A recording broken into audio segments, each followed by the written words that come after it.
तो भाई एक कोटेशन मिली मुझे, Buddhist quotation. Every day we are born again. हर सुबह जब हम उठते हैं तो वो एक तरीके से पुनर्जन्म है हमारा। अगर हम ठीक से जी सकें तो वो फिर एक अपॉर्चुनिटी है। आज का दिन सुबह आप उठे, आप ऊर्जा से भरे हैं और ये नया दिन शुरू हो रहा है। लेकिन आपने देखा होगा कि ऐसा होता नहीं है।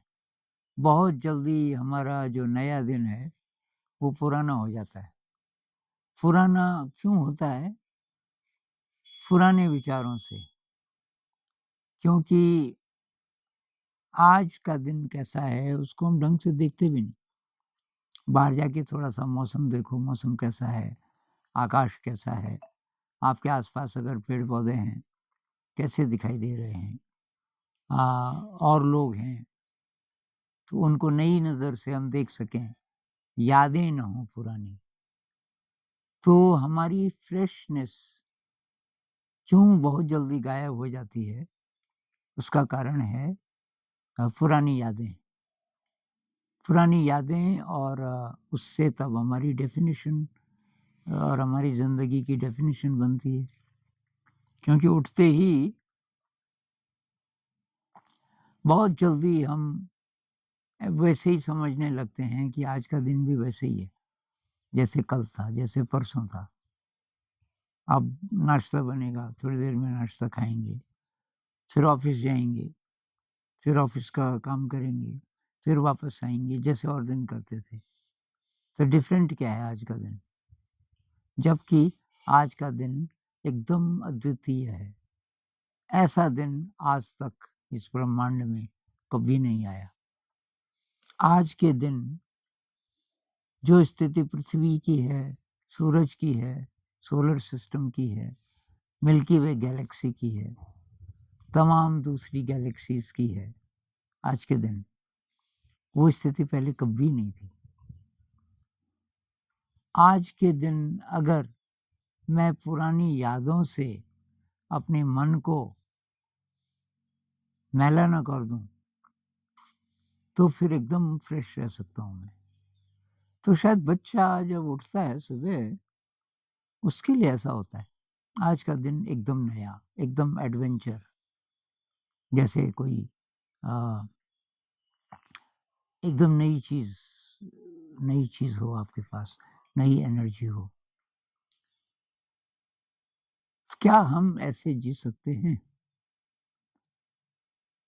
तो वही इसकी शुरुआत तो कर ही सकते हैं कि हम अज्ञात में चले जाएँ बार-बार, ऐसी ट्रेनिंग करें कि मन खाली हो जाए। पीछे की यादें कहाँ होती हैं? तो कहते हैं हमारे सबकॉन्शियस में होती है। जो कॉन्शियस माइंड है हमारा, जो इंद्रियों के साथ काम करता है, वो तो प्रेज़ेंट में रहता है। हाँ, जैसे इस समय मेरा जो कॉन्शियस माइंड है, मैं देख रहा हूँ, मैं अपने शरीर को महसूस कर रहा हूँ। मुझे ये लाइट दिख रही है, आज आकाश में बादल हैं, तो लाइट ज़रा कम है और ये हमारी टीचर हैं गीता, ये वीडियो बना रही हैं। तो ये जो सेंस परसेप्शन है, मुझे आवाज़ें सुनाई दे रही हैं चिड़ियों की, ये सब तो वर्तमान में है ना, एक्चुअली है इस समय और एकदम फ्रेश है, क्योंकि ऐसा क्षण पहले कभी नहीं आया। इस क्षण में बहुत चीज़ें एकदम नई हैं। लेकिन अब जो पुरानी यादें हैं, उन यादों के साथ मैं रहने लग जाऊँ, जीने लग जाऊँ, तो यादें तो फिर इस अनुभव को डाइल्यूट करना शुरू कर देंगी। तो अगर हम खाली स्पेस क्रिएट कर सकें मन में, खाली थोड़ी-थोड़ी देर के लिए, 1 मिनट के लिए मन खाली हो जाए, कुछ नहीं, कोई याद नहीं, तो शायद उस खाली स्पेस के कारण अगर वो बार-बार, बार-बार आ जाए दिन में, खाली स्पेस तो तब हमारी ये इंद्रियों की जो प्रखरता है, इंटेंसिटी वो बढ़ेगी। अब मैं ढंग से देख पाऊँगा, थोड़ा एनर्जी बढ़ गई और मेरे दृश्य को डाइल्यूट करने के लिए जो पीछे की यादें थी, वो अभी नहीं हैं, ये इंटरफियर नहीं कर रही है। उसी तरह ये जो पाँचों इंद्रियाँ हैं, मैं कुछ सुन रहा हूँ, मैं कुछ खा रहा हूँ, तो उसमें जो स्वाद है, उसी तरीके से स्पर्श है, ये जो सारी इंद्रियाँ हैं, वो और अच्छा काम करेंगी तो मुझे और ढंग से अपनी दुनिया दिखेगी। तो कहते हैं कि प्रकृति बहुत सुंदर है, हमको उतनी सुंदर नहीं दिखती क्योंकि हम देखते ही नहीं ढंग से। हम हमेशा देखते हैं पुराने विचारों से, पुरानी मेमोरी के इम्प्रेशन से। और ये जो संत लोग हैं, शायद ये ऐसे जीते हैं कि बार पीछे की यादें ड्रॉप कर देते हैं। तो जब मन खाली है, उस समय जब हम देखते हैं, तब सचमुच दिखता है। तो शायद कृष्णमूर्ति जी ऐसे थे। मैं उनके साथ 41 दिन रहा ऋषि वैली में। उनके साथ मतलब वो भी वहीं थे कैंपस में और हमसे बातचीत करते थे बीच-बीच में टीचर्स से। मैं भी वहाँ टीचर था। तो 4 डायलॉग उन्होंने हमारे साथ किए उस बीच, जो कहीं न कहीं होंगे रिकॉर्डेड। ऋषि वैली टॉक्स अ, 1985 उस समय थे वो वहाँ। और इत्तेफ़ाक से मेरा जो कमरा है, उनके कमरे के बहुत नज़दीक था और मेरा जो बाथरूम था, उसकी खिड़की पे जाली थी। वहाँ से एकदम सामने उनका बरामदा दिखता था, जहाँ वो अक्सर बैठे रहते थे और वहाँ से मैं नहीं दिख सकता था, खिड़की पे तो जाली थी। तो मैं काफ़ी देर तक उस खिड़की पे खड़े होके और देखता रहता था कृष्णमूर्ति जी को। तो एक दिन मैंने देखा कि वो शाम को घूमने जा रहे थे। वो सनसेट से करीब 1 घंटा पहले निकलते थे। सर्दियों का टाइम था, दिसंबर का। तो ऋषि वैली में तो बहुत प्लेज़ेंट मौसम रहता था दिसंबर में। तो वो आगे-आगे थे, 7-8 लोग उनके पीछे थे और सामने एक पेड़ था। अ, उसको क्या बोलते थे वो इंडियन कॉर्क ट्री। तो किसी ने बोला हिंदी में आकाश मल्ली बोलते हैं इसको। तो सीधा जाता है ऊपर और काफ़ी दूर तक कोई टहनी नहीं, फिर छोटी-छोटी टहनियाँ और सफ़ेद फूल, उसपे सफ़ेद फूल थे उस समय। तो उस इंडियन कॉर्क ट्री के पीछे उसका जो ऊपर का हिस्सा है, कैनोपी है जहाँ पत्तियाँ होती हैं, छतरी, उसके पीछे सूरज था और कृष्णमूर्ति जी ने अचानक ऊपर देखा और एकदम उनका पूरा शरीर काँपा और बोले, "ओह! सर!" मंत्रमुग्ध से कुछ सेकंड, फिर पीछे मुड़े और जो 7-8 लोग थे उनको कहने लगे, "लुक एट दैट" और फिर थोड़ी देर बाद चल पड़े। उन लोगों ने भी देखा, वो भी फिर चले गए। मैंने कहा, "यार क्या देखा इन्होंने?" कृष्णमूर्ति जी ने। उन्होंने सबको जाने दिया जब वहाँ कोई नहीं था, मैं एग्ज़ैक्टली उसी जगह खड़ा हुआ, जहाँ कृष्णमूर्ति जी ने उस पेड़ को देखा था। उसी स्टाइल से मैंने भी देखा। तो जैसे रोज़ देखता था वैसे ही दिख रहा था। पेड़ है, सफ़ेद फूल हैं, ये इसमें उनको तो ल मुझे लगा कोई शॉक लगा जैसे सदमा लगा, बिजली का झटका लगता है जैसे। कहा ये क्या देखा? और ऐसे कुछ और भी अनुभव मुझे हुए, जब मुझे लगा कि इस आदमी को कुछ और दिखता है। ये पेड़ मुझे जैसा दिख रहा है, वो बस मुझे दिख रहा है। कृष्णमूर्ति जी को ये पेड़ कुछ और दिख रहा होगा, मतलब इसमें कोई विशेष सुंदरता दिख रही होगी। तो ऐसा एक अनुभव मुझे अपना भी याद आ रहा है। मैंने उसको ये डांस ऑफ द वी में कोट किया शायद अपनी किताब में और किसी वीडियो में भी बोला। तो ऐसे अनुभव और भी हुए होंगे लेकिन बहुत कम टाइम के लिए। वो काफ़ी लंबा चला इसलिए मुझे हर समय याद रहता है वो जब बात चलती है। तो सर्दियों का टाइम था, ये बात हरियाणा की है और अभी सनसेट से थोड़ा पहले का समय था और वो मेरा फ़ेवरेट समय है, जब ये सूरज की रोशनी थोड़ा गोल्डन हो जाती है और मैं किसी जगह से आ रहा था साइकिल पे। उन दिनों में कुछ बच्चों को पढ़ाने जाता था कहीं, तो मैं पढ़ा के आ रहा था साइकिल पे और अचानक गहरी शांति गहरी शांति का अनुभव मुझे होने लगा।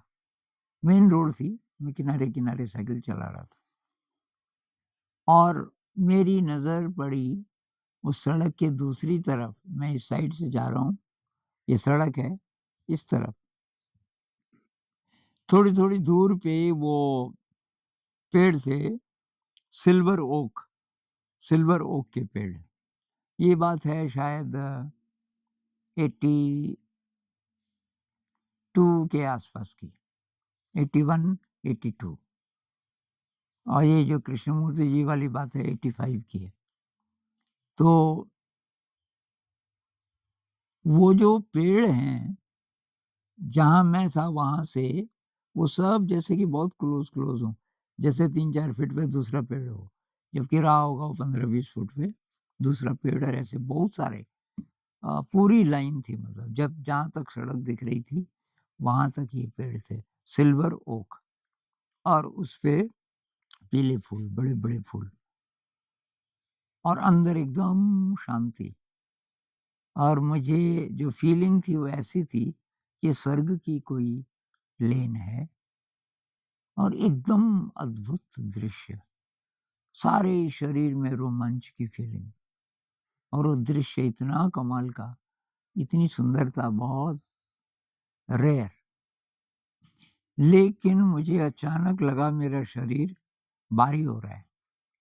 तो ये मुझे कई बार अनुभव हो चुका था पिछले 2 ढाई सालों में कि जब ये शरीर भारी होना शुरू होता है, मैं कुछ देर के लिए बेहोश हो जाता था। तो मुझे डर लगा कि अगर मैं यहाँ बेहोश हो गया यहाँ तो मैं गिरूँगा, मैं तो साइकिल पे हूँ।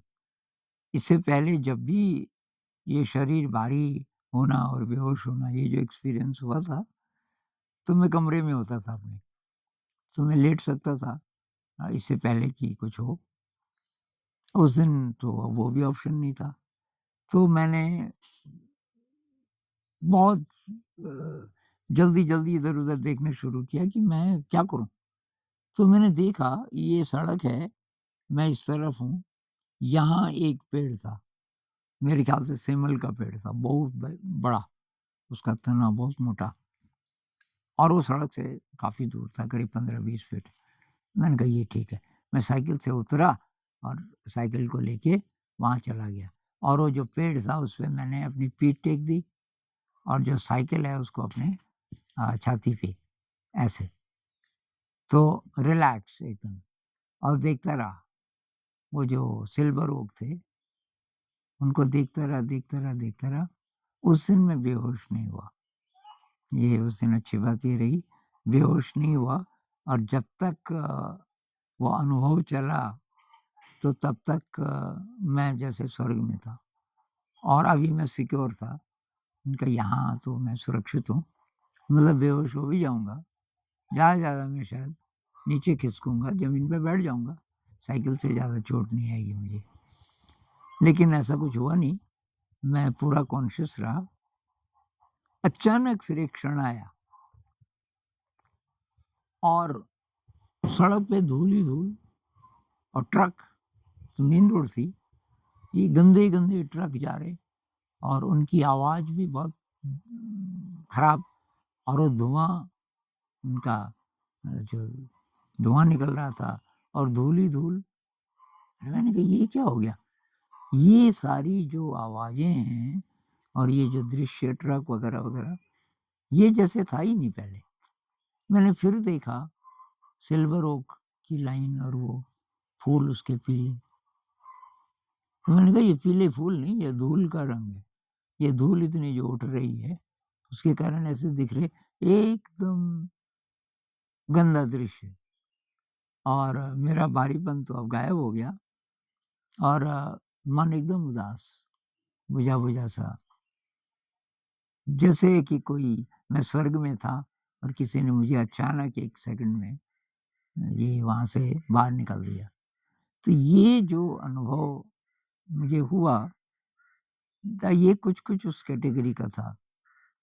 अब अभी मैं ये न्यूरोलॉजी वगैरह-वगैरह जो कर रहा हूँ, पढ़ रहा हूँ, तो इससे ऐसा लगता है कि जो कॉन्शियस ब्रेन है, वो तो पूरा सजग है, लेकिन उसमें कोई मेमोरी नहीं है, कोई विचार नहीं आगे-पीछे का।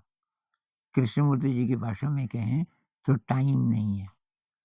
ये किताब है उनकी द एंडिंग ऑफ टाइम कि भाई समय खत्म हो गया, कोई पास्ट नहीं है, कोई फ्यूचर नहीं है और आपका ब्रेन होल हो गया।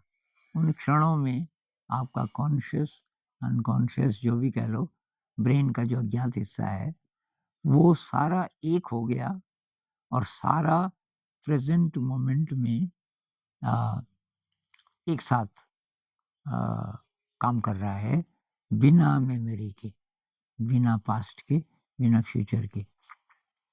तो जब हम सुबह उठते हैं, क्या ऐसा हो सकता है? अगर हम धीरे-धीरे ट्रेन करें अपने को कि जैसे उठे, आज का दिन नया दिन है, ऐसा दिन कभी नहीं आया। आज के दिन मेरा शरीर नया है, क्योंकि सारी कोशिकाएँ पुरानी खत्म होती रहती हैं, नई बनती रहती हैं। हम जो महसूस करते हैं कि मैं वैसा ही हूँ जैसे कल था, ये मेमोरी के कारण, अपनी डेफ़िनिशन के कारण। अगर मेरी कोई डेफ़िनिशन ही ना हो मेरे दिमाग में, संत लोग कहते हैं ना डू नॉट डिफाइन योरसेल्फ। लाओ त्सु भी कहते हैं, कोई डेफ़िनिशन ही मत बनाओ अपनी अपनी। मैं नहीं जानता मैं कौन हूँ और एक्चुअली भी हम नहीं जानते। ये तो समाज ने चिपकाए हुए हैं जो ये लेबल है कि जी मेरा नाम ये है और मेरा एड्रेस ये है और मेरी बैकग्राउंड ये है। इस सबको अगर हम भूल जाएँ, तो अज्ञात में चले जाएँ। भई मैं नहीं जानता मैं कौन हूँ और पीछे के अनुभवों से मैं अपना मूल्यांकन नहीं करना चाहता। तब शायद ऐसा हो सकता है। आज का दिन एकदम नया, अनंत संभावनाओं से भरा, सारी गरीबी दूर हो जाएगी अगर हम ऐसा करें और तब ग्रेटफुलनेस की फीलिंग तब आएगी। हर चीज़ के लिए ग्रेटफुल, गरीबी खत्म। तो अ, इस पे फिर कभी बात करेंगे। नमस्कार।